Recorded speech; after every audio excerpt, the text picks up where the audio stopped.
Hello and welcome to the Redmen TV. It's the Uncensored match build-up show. It's Liverpool, it's Newcastle, it's 12:30, it's Anfield, it's Premier League, it's not international football. And I am joined by Steve, by John and by Tom for this one. Steve, I'll start with you, mate. Have you enjoyed the international break? I haven't watched a second of football live. I've seen little clips of Liverpool players doing stuff on socials, and I saw Harry Maguire giving a penalty away. But other than that, I've kind of just stayed clear of it. Nice little break. It's been nice. It's very intense football at the minute with Liverpool, and I'm quite an easy-going person, but even I sometimes been getting wrapped up in it. So I've just been checking Twitter and stuff, making sure no one's got injured. I don't care if they play or don't play or whatever. I've just kind of shied away. As long as no one got hurt. And as far as I know, it's time recording, everyone's come back sound. So nice break for me. I've been all right. It's a lot of football though. That's the problem. Like me and Si, the first England game, we were like, Ox has been called up and he's coming on, and we're worried. But then you're thinking, Robbo's had 2 games, Gini and Van Dijk have had 2 games. Like, we've had a break-ish. The players haven't had a break, and I think it's an annoying factor, these international breaks, because it's constant football, and it's been constant football for however long. I mean, and the build now is competitive fixtures all the time, and it's annoying me, to be honest. I don't get annoyed by international football. People go, international football. I'm like, it's not the international football that does my head in, it's the lack of Premier League football that does my head in. Because I don't watch the international football, I couldn't care less about it. It's the injuries that bother me. How many players have we had that have gone away and got injured badly on international duty? That's what bothers me. It's different training regimes and stuff like that as well. The amount of times we have a set training way for these players. Daniel Sturridge was the one. A set way of playing, and then he'd go and he'd have to do sprints. We're like, there's a reason he's not doing sprints. Come on. Yeah, he can't sprint. Yeah. So we are in a good position. I think I like the fact that we're playing the early game on the Saturday. I mean, it hinders us slightly, and we'll get on to the Brazilian lads a little bit later on in the show, John, but it's a big chance we can go 5 points clear of City. Now, I know that this season's not going to be done and dusted at this time of the year, but we need to put pressure on where we can. Yeah. I mean, I don't know that it's a problem for City this weekend because they've got the easiest game, I think, of all the top clubs. But at the same time, if you've got the early game, then it's always great to win it, and then everyone relaxes for the rest of the weekend. And you can watch games and sort of think, well, I'm not bothered, we've got our 3 points. But, I mean, you're right. I mean, City playing second is always better. Yeah, and Tom, it's the start of a really tough grouping of games for Liverpool. Now, you might look at it on paper and look at the teams that we're playing, and you might disagree with me, but we've got 7 games in 22 days now, after coming off the back, like you said, of lads playing 2 games in the international break. We've got Newcastle, we've got Napoli, we've got Chelsea, we've got MK Dons, Sheffield United, Salzburg and Leicester in 22 days. That's a hell of an amount of fixtures for Liverpool to look forward to. It is, and this season's already had a lot of fixtures in it for us. If you think about just pre-season, not even competitive games, but going through. And the Community Shield and the extra Super Cup round that nobody else had to play at other than Chelsea. And because we were so... Maybe that's where that pre-season stuff will do us good now, is because we're used to playing over and over and over again. Obviously, we've done it under Klopp so many times. I remember the first season he came in, we played every game of football that we could because we kept drawing in the cups. So we kept going on and on and on. So Klopp knows how to manage these kind of things, and it will be interesting with his rotation. Because he's got to rotate, and it's gonna show weaknesses in the squad. I feel maybe it'll show that there aren't any weaknesses, and that'll be perfect. But I think there's going to be games where we won't be as strong on the right hand side. Let's say, I remember last season when Trent didn't play on that right hand side, we did struggle to create. I think they were the games where we drew the games, and you're thinking, could that be a factor? But it's one of them. I trust this Liverpool side to have the different parts that we need to be able to fill in different ways, like Jurgen Klopp said before the season. Do you agree with that, Steve? Do you think Jurgen will rotate during this round of fixtures? He hasn't got a choice, really, has he? He's got a game every 3 days. He's been rotating a little bit anyway now. He always takes a midfield out. The midfield's very rarely just the same all the time. But the front three are often, they're always going to play when they're fit, pretty much, and the back four hasn't changed a lot, has he? But I think he does rotate in midfield. I think he'll have to in these games. I think it's unrealistic to say every one player plays all 7. Listen, one of those is MK Dons, so your big guns just shouldn't even be on the bus or the plane, however they get into London train. Just leave them. That's one where you can kind of write off. But he's got no choice, to be fair, he's got the options at the moment. Again, touch wood, everyone's fit and healthy, so You know, you might be able to drop Origi in for a game or two, and you know, Gomez and Matip kind of one of those, and Trent two of those three play every game, and then like I say, there's an abundance of midfield options. It'd be interesting how he manages Mane and Salah, because the drop off between them and the others is massive. I know Firmino to Origi, a big drop off, but in certain games, home games in Newcastle, for example, or you can I think you can still get away with that. I think it's hard to rotate Salah and Mane. It might be that you give them their rest by taking them off. You know what I mean? I don't know. Other than the MK Dons game where they shouldn't even be considered for it, it'd be hard to not play one of those two. I think. 'Cause I don't think he trusts Shaqiri in a front three. Ox played there in the Super Cup and looked lost. So I don't know. Sometimes he plays Origi left, doesn't he? And that's one option of doing it. But they're the only two. I think Van Dijk will play 6 of the 7 if fit. Do you not reckon he plays MK Dons? I think he might be on the beach for that one. And I think Salah and Mane might be the same. You ask them to just go and go and go, but you try and get them their breaks by subbing them off, because I can't see him resting those too often. I don't think you rest much in the next week, to be honest. It's early in the season. You know, we need to make a statement in all the competitions we're in. So I think, you know, Newcastle, I think that'll be dictated by who's fit after the internationals. I think Napoli will be our strongest team, given how we played there last year. I think Chelsea will be our strongest team, given how tough a game that is. MK Dons, as Steve said, it'll be everyone else. And after that, he's going to mix and match. But again, it's going to be the midfield that changes, because that's really the only area that you can change. I don't think you can change the defence, except maybe Gomez, Trent.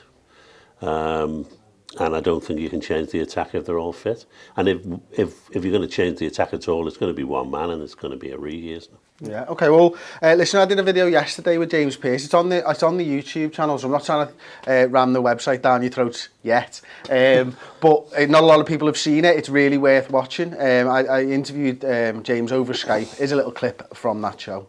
Where are we with his contract, James? Well, going back to the back end of July during the Tour of America, he gave an interview to the UK media then, saying that his representatives had contacted Liverpool and had inquired back at the back end of last season whether they were willing to talk about an extension.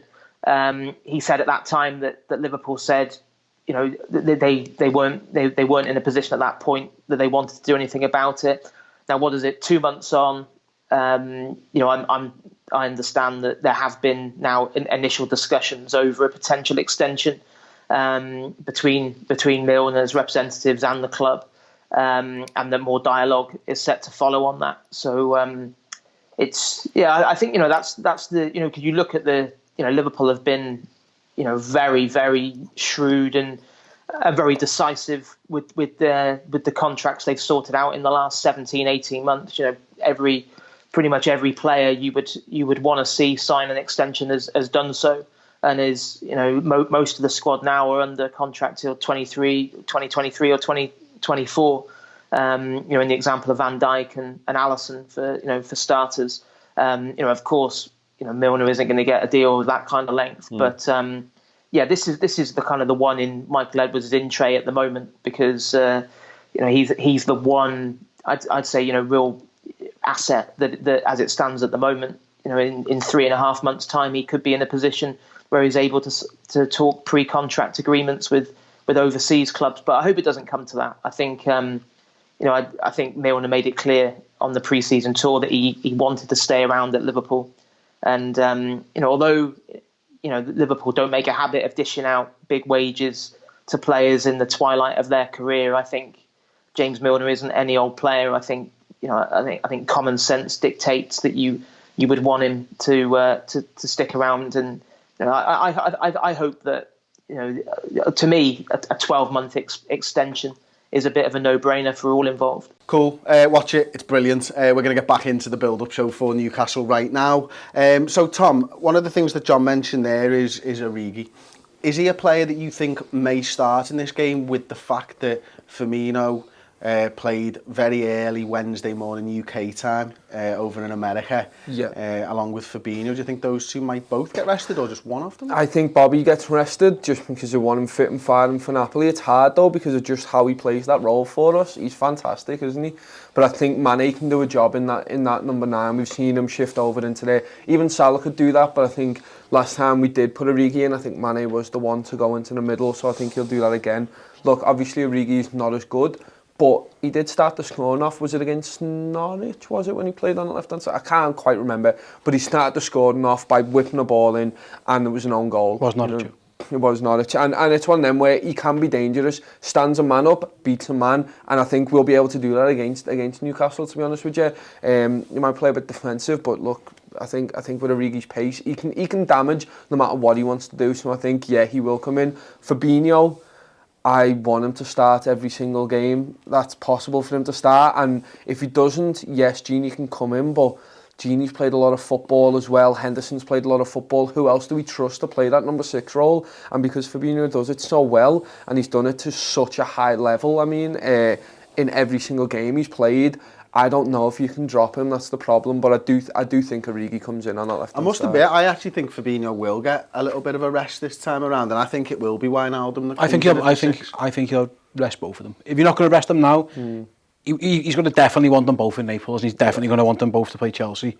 I think to ask them to fly home on the Thursday, train on a little training / recovery on the Friday, to go early Saturday.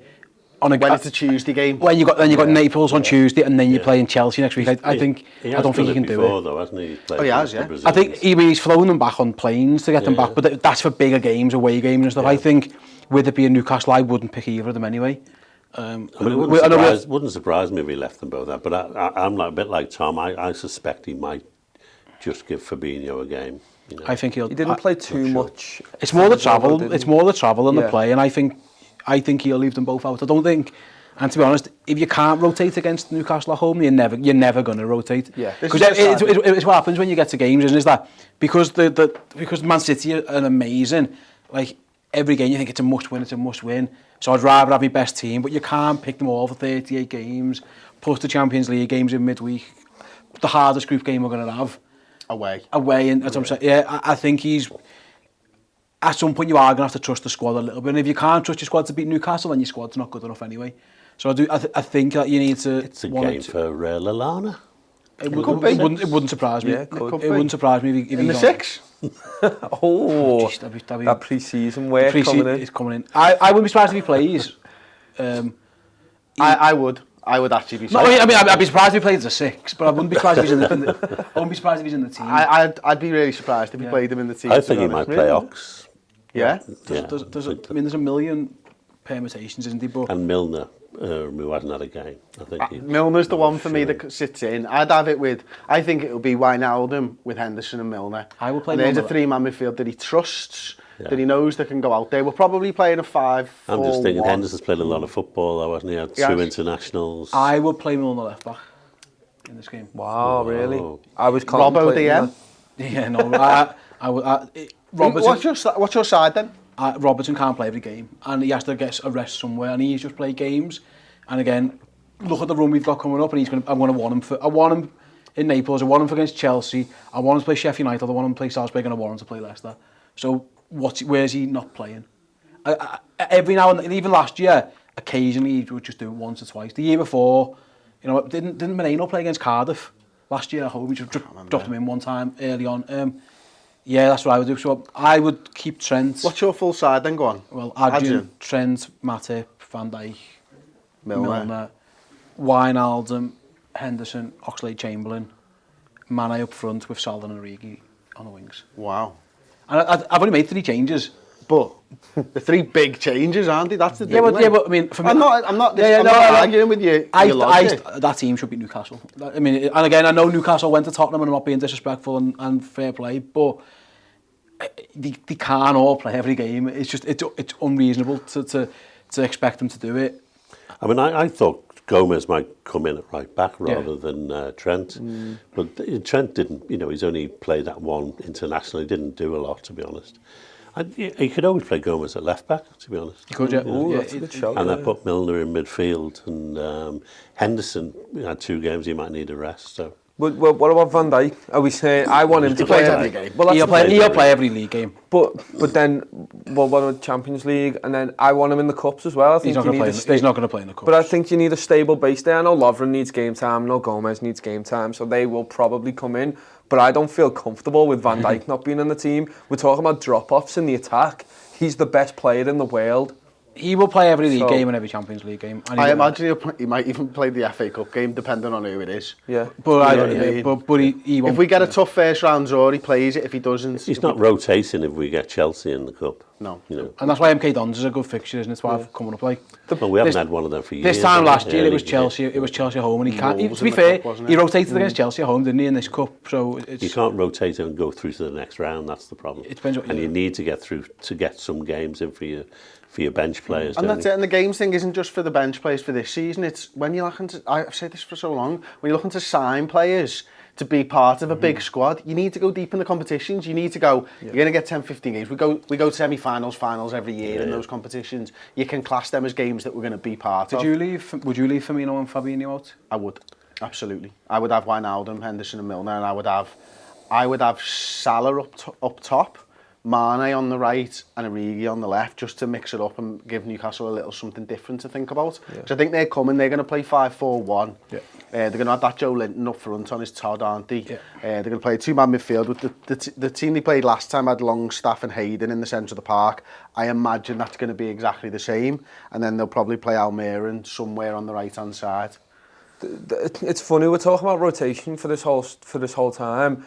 It's great how we're not that worried, though, because we know that the players can do it, and we know that Klopp knows what he's doing in terms of that as well. And I think it speaks so much about how far this team's come, where, I mean, obviously there are weaknesses in this squad, but you're still fine with Milner dropping in. I'm fine with Gomez dropping in at left back. The centre-halves there that can play. The big ones are Origi coming in, but he's shown that he can still do it. He'll be fine playing left wing against Newcastle. I think where we're going to see Origi, again, he had to play Norwich just because Mane was only just got back, but I think at home against maybe the bottom 5 or 6, I wouldn't be surprised if Origi starts all of them. And I imagine it'll be Firmino more often than he drops out. He's the one who tends to need the rest or get a rest more than the beauty of him is he can play the number 9 if you need him to, can't he? Yeah. You know, and Mane could stay on the left, but and they can switch. I mean, he's versatile enough as a reserve, isn't he? Origi? I'd back him to score if he plays as well. That's the thing, is that you don't look at him and just think,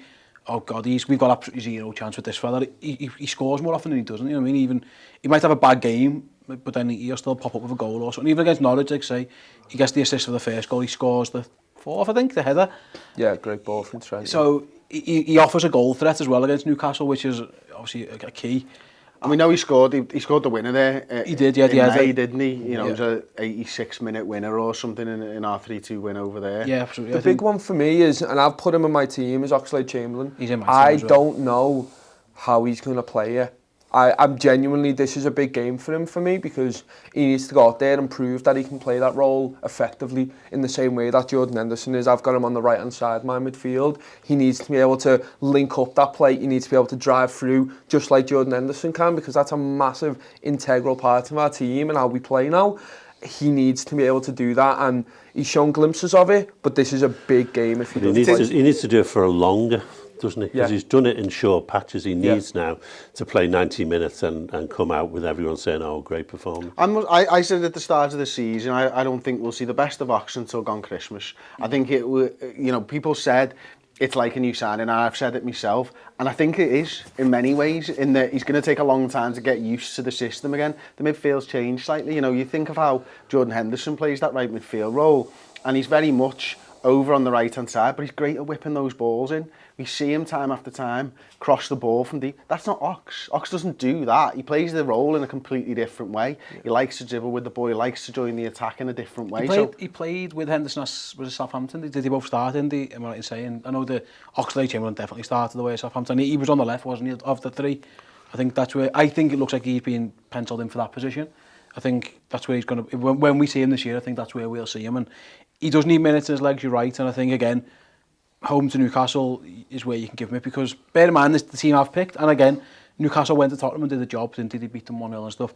I think our team, if we do make a couple of changes, your bench can still have Firmino on it and Robertson on it, and you know, Fabinho you could easily have him on your bench. You've got changes there if you need them to you know, if it's 0-0 after 60, for example, you don't have to absolutely panic. You can just bring Bobby on to box it all off. So I think you've got to be. It's mad because we've had a break. Your first thing is, they've all had a rest. They can all play, but they haven't. They haven't had a rest, and B, you've got a game every 3 days coming up now. Again, MK Don's aside, he will change, but someone's got to play. You know, some of these lads we've mentioned will be playing. He won't play a reserve kids team. He'll play the squad.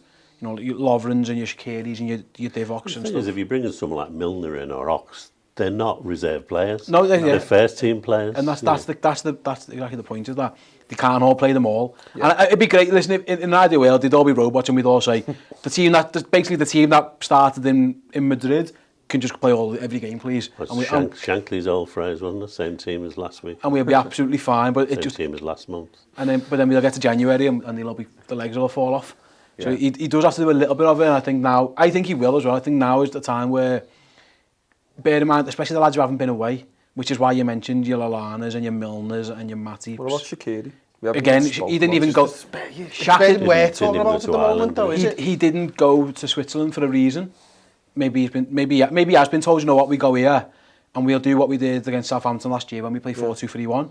Well, I thought he was staying to be in the training around the team and learn the ropes of what he needs to do, because he does need to do his job better. Well, that's it. I mean, Steve mentioned it earlier on. He doesn't seem to fit that 4-3-3, does he? If Shaq plays, I think he's only played all right against Barcelona, I seem to recall, didn't he? He did, you know what, though, he was crap in that game. He was crap. He was absolute garbage. He did the job, though, didn't he? He got the assist, but he was absolute trash. But I think if he could go 4-2-3-1, which he did at the start of last season, and again he rotated his midfield doing that, because he started playing 4 attackers. He got Shaq on with the front 3, and that's another way. That's a way where you can get round playing 3 midfielders every game. But I wouldn't be overly shocked if he did that. So then all of a sudden, Shaqiri's playing right wing, Mane is playing. Origi's playing left, and you've got Mane and Salah and some type of up front jobby, or you know, Chamberlain's in the 10 or something like that. It wouldn't be a huge shock if he does it, because A, like I say, it gives his midfield a rest, and B, gets you 4 attackers on against Newcastle, who are coming with a back 8. They're not going to... The thing, I spoke to Johnny from Newcastle Fans TV. We've got a full 10-12 minute opposition preview. It's over on the website, redmentv.com. You can go and check that one out. Here's a little clip from it, actually, and he's talking about how bad it is to be a Newcastle fan right now. What does it make you feel like when you think about Newcastle and what it means to you, and you see a genuine lack of ambition? It's terrible, mate, because you know, when Rafa came in, even in the Championship, we had obviously he didn't have enough games to keep us up in the end, but in the Championship we had a bit of ambition to kind of go for it, and obviously we won the Championship, and then with a Championship side, it has to be said, we did extremely well to finish 10th in the Premier League. But that should have been where we should have kicked on. That's where we should have gone, well, let's just try and make this more of a regular thing. But we only spent, I think, £27 million or £30 million. That's not going to keep you up there with the likes of Leicester and Everton, who were above us at the end of that season. They spent a lot more money. Like Leicester spent 30 million on one of our best players. That's literally one of our summer transfer windows in the last couple of years. So it just tells you the ambition straight away. I would say we have spent a little bit more money in the summer, but we have lost our 2 best goal threats. Like, we lost 25 Premier League goals last season, and it's like I mentioned, there's a lot of pressure on Joe Linton and Almiron to do well. But it is really sad to say, because obviously before Rafa came and before even maybe Alan Pardew, you know, Newcastle were hovering around. Well, even it's the Mike Ashley era, mate. To be brutally honest with you, since Mike Ashley came in, Newcastle were hovering around the top 7. You know, there's always either beating the UEFA Cup. You know, we had the odd moment in the Champions League, but obviously UEFA Cup is where we've been really playing our football, but it doesn't look like that's going to happen anytime soon. I actually feel sorry for them. You know, they're a fan base that are rightly applauded for how they support their football team. And he actually said, contrary to the popular opinion, John, attendances are down at Newcastle United. He said there was only 44,000 people in when they drew at Watford or whatever it was, and I think it was the Watford game. He said it wasn't more than 40. He said they might have sold 44,000 tickets, but Newcastle fans have had enough, and you can understand why, can't you? Well, you know how bad we felt when Rafa left. Can you imagine how bad they felt when he left? You know, because he was like their salvation, wasn't he? And they get Steve Bruce.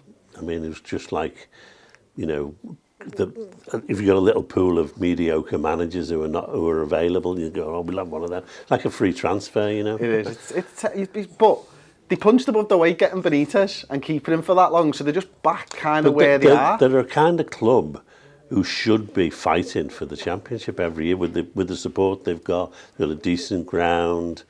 They totally dominate the northeast of England in terms of football.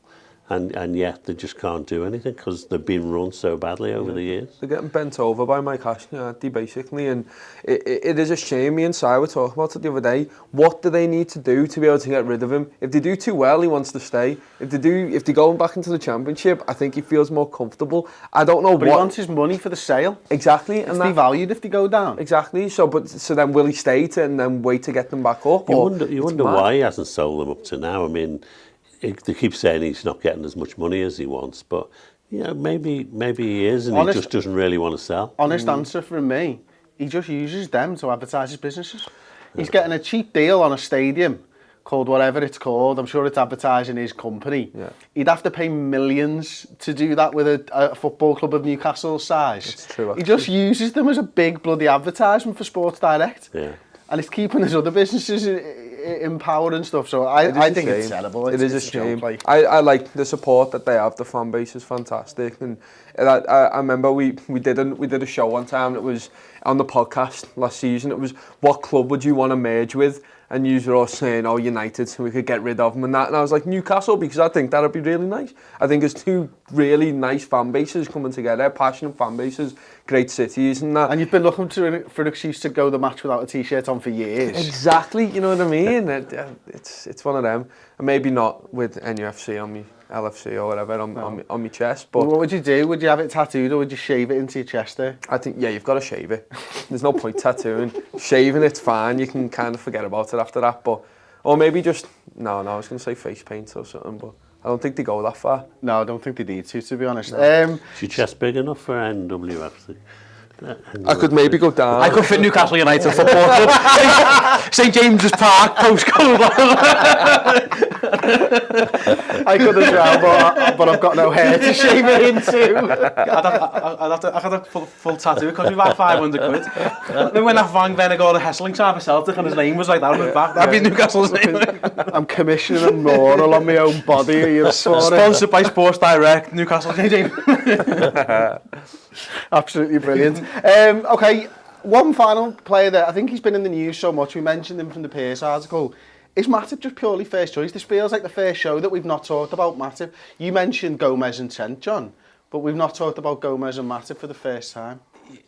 For me, yeah, he's first choice. I wouldn't change that. That's one thing that I wouldn't change as often as I could. I think he will spell Matip just because he's shown that he will in the past. But for me, until something different happens, then those two play. And the Joe Gomez might come in, and I wouldn't be shocked if Gomez starts in Napoli, for example.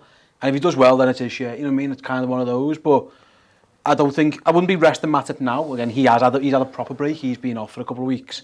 He was in good form before the break. I thought he's probably been our best defender this year, this season. He's probably had less poorer games than Van Dijk. I think they've both been brilliant, and Van Dijk's clearly better than him. But on form, I think he's been a little bit better. That's the one thing, when you are making changes everywhere, I do like to keep that the same.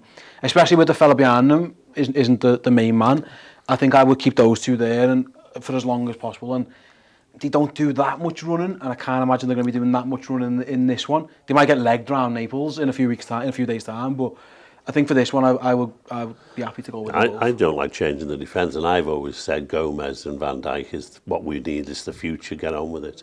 But I have to say that at the moment, Matip is the second best defender we've got.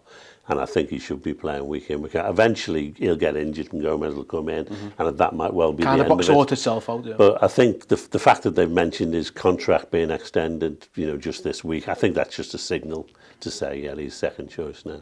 Okay. And Gomez and Trent, will alternate. If you need a defender, then you put Gomez in. If you need to attack more than Trent. Okay, just a little bit on the rival fixtures then. There's actually some tasty little fixtures looking around the league this weekend. Yeah. 3 o'clock Saturday is Man United Leicester at Manchester United. Leicester. Yeah. That's going to be an actual interesting game. That. Leicester No, it is. I think Leicester are better than them. Yeah. Genuinely. Have we got four yays for Leicester? I want Leicester to win, and I also think they will. If I was I offered, don't think they get beat. if I was offered either squad to play a game for my life, I would pick Leicester at the minute. I think. And if you had to pick between Rodgers and Ole Gunnar Solskjaer as manager? Yeah, I mean, shit on Ollie. He's fucking useless. I would pick Leicester's by him. I think Leicester got more. I think Man United have probably got more superstar players. They've got a couple, and Leicester haven't really. But 1 to 11, Leicester's squad and team seems much. I mean, they've been really good this year. They're a better team, aren't they? I think James will still score a worldie. I mean, Daniel James will score, cut inside and score. And then, you know, do his pose. Yeah, but then But Leicester it'll be 4-0 at the time to Leicester, so... Yeah. Leicester will cause them issues, Okay. I think.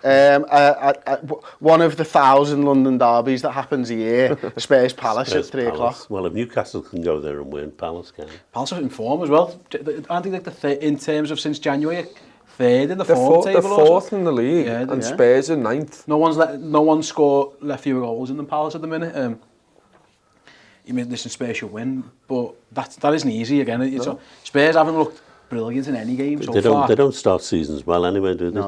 Look, if something doesn't smell right at Spurs, something's off. I don't know what it is. Like, it looks Maybe like he was losing the Champions League. that doesn't help. There's fractions. You do get a bit of a hangover sometimes. Some teams, Yeah, they're not didn't great Didn't caliber. Pochettino say if he'd won, he'd have left anyway? Yeah, it's You know, just so weird, that's- isn't There's it? rumours about Vertonghen and Harry Kane hating each other. And Eriksen. Really? Eriksen. Is that because Insane and Kane goes down for penalties every time he goes near him? I think there's a lot going on at Spurs that it doesn't. Again, I think Pochettino will be manager of Man United come the end of the season. I really, really do. be shocked. Yeah. Something's not And right. Kane will end up playing there next year. I think Spurs will win that one because they got more. Be diving in Old Trafford next week, the next year. You get some great wages. They say it's a theatre, don't they? Like some Harry Kane made for that shit. Okay, next one, Wolves, Chelsea. Another good game, another tough game. Terrific. Yeah. Well, Wolves have started off really bad, even though they've been. I'm saying they've been won a alright. game. Yeah. It's been shite. You know what I mean? But I really thought that they'd do well, to be honest with you. Europa They've got a League, good they- squad. they- Yeah, they they're broke- same as Burnley last year. They They start well because they trained early and They falls away. rested players against Everton. Yeah. Because for the Europa League, Yeah. so it's obvious where their priorities lie. Yeah. It makes sense as well. You know, it's very unlikely they would take 10th Yeah. and a proper Europa League run than. And why sixth. not? They won't Yeah, like yeah, lose. yeah. They won't like losing at home though. So It'd be hard to go to Wolves, I think. Yeah, and Chelsea at the back. But Chelsea, when they played us, their attacking play, if Kante plays in that role that he played against us, which he should do, he was unbelievable, properly on fire. They've got Pulisic in Abraham started scoring goals. there. They will probably win. I said after seeing Chelsea in the Super Cup, I think Chelsea make top 4 because of Kante. Yeah. Because I just looked at him and the way that he played against us, I was like, you can't beat them when he's in in that form. And if he plays like that, he's Pulisic unbelievable. looked like a good buy, didn't he? But at the back, they are shocking. Yeah. Like Sheffield United battered them. I know from the second Chelsea scored to make it 2-0, Sheffield United were all over them. And it was, they've got, it's Zuma, Christensen and Tomori at the minute. Obviously Rudiger's out, he's a massive loss for them. Chelsea look like you can score past them a lot. They look like they're a 2-all type of team. And well, obviously, which of course, that's what they do, but they look like that type of team. The 5:30 genuine rivals is Norwich City. So City, for the first time in what feels like 20 weeks, don't have Brighton at home, which is really interesting. Bournemouth at home at 3 o'clock. And you always just seem to have one of them at home, and it's like, are you having like 40 home games a year? Some team turns up at the Etihad in like a luminous kit. They're always in like a luminous kit, and they let 6 in. It's going to be interesting, though. They don't One have in Laporte. 5 minutes. Yeah. They don't have Laporte, and look, Pukki's been on fire. It'd be 6-1. nice. Yeah. Yeah. The way Sterling was playing for England last night, he's just on fire. The way Kevin De Bruyne was playing for Belgium, their players are genuinely on fire. It's frightening to watch It's them. frightening that you actually know what happened in the international break. Tom, I'm sitting here on the long. Kevin De I Bruyne saw for Belgium. Kevin De Bruyne set up 3 and scored 1 against Scotland. I only watched it for the Scotland thing to see if Robbo did But I think anything even wrong, I could but- set up 3 and score 1 against Scotland. Yeah, no, but he was fantastic, and City I think will they're take- just going to win. I mean, Sterling now looks on a different planet, doesn't De he? Bruyne is. Fantastic. I think. He's already an early nomination for Player of the Year. If you're Yeah. putting money on a player, I think it's between De Bruyne and Sterling. Yeah, he's unreal, De Bruyne. He's absolutely, he's unbelievable It's how good scary. he is. And then final ones, Bournemouth have got the Ev, and then Watford have got Arsenal. So that's another Londonish derby. Did they count that? I mean, Probably. It's 20 close minutes enough, on the innit? train, which is like... Have Watford changed their manager again yet? I mean, Yeah. they do it every 2 days. Yeah, don't so they? They've gone back to the old one, haven't they, Watford? To be fair, they've upgraded in the looks department, that manager. I don't know if he's a better manager, but Kike's a... Didn't they get rid of him? Yeah, and they downgraded in terms of looks. Probably a better manager, got them to the cup final. But Watford have been dreadful recently, so this is what they do. Arsenal will win that one. Yeah. And then Everton Bournemouth. That's 0-0. Everton 0-0 Bournemouth, or 1-0 it's just a draw, isn't it? I think they draw every time they play each other, those Yeah. two. I mean, when Everton fans done a pitch invasion when they scored the 95th minute winner, and then they had done added on time, and then Bournemouth scored because of the time that was added on. They're because of the terrible pitch for that. They invasion. let off a flare somewhere and That for was us. celebrating Yeah, the that was draw. weird. Was it? They were singing that time and then Important Coutinho game. scored the top bin. Do you remember that one as well? Yeah, I don't know why they bother, to be honest. Go next door and ask them what their thoughts are. It's true. So there you go. Before we go then, I want the score predictions for this game. I went first. I'm going first, sorry. It's 2-0 to Liverpool. I'm going to say I think it's going to be more difficult than we think, but equally, 1 goal in each half and walk away onto Napoli. No, I think we batter them. I think we absolutely batter them. I think we go out there and show dominance again because we have to. Even with a changed up side, I think we just don't stop. And I think it's going to be a 4-0. 4-0. John? 1-0. 1-0. Tough game. Steve Bruce, keep it tight for 80 minutes and then try and snatch one. 5-0. I mean, you are talking about 1-0 to Liverpool, though, yeah? Yeah. 5-0. 5-0. Yeah. Salah hat-trick.